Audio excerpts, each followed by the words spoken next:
These are little refuges where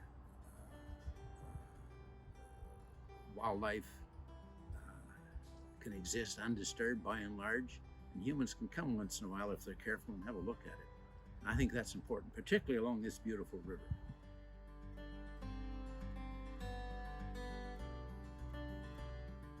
Our rivers are actually rewilding.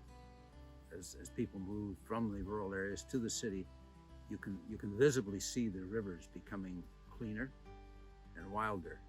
And I think a lot of my interest stems from that. The rivers in New Brunswick are so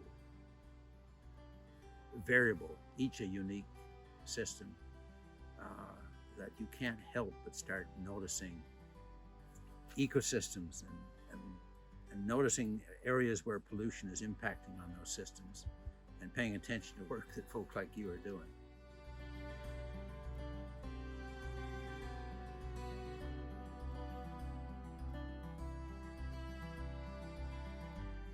But I can say that the islands in general on this stream are a wonderful little ecosystem all unto themselves. I'm very happy to see you folk turning some of them into preserves. They are, some of them, endangered due to the huge floods we've been having lately. But this one seems quite stable and particularly lovely, and I think you've done a great job of taking it as a preserve.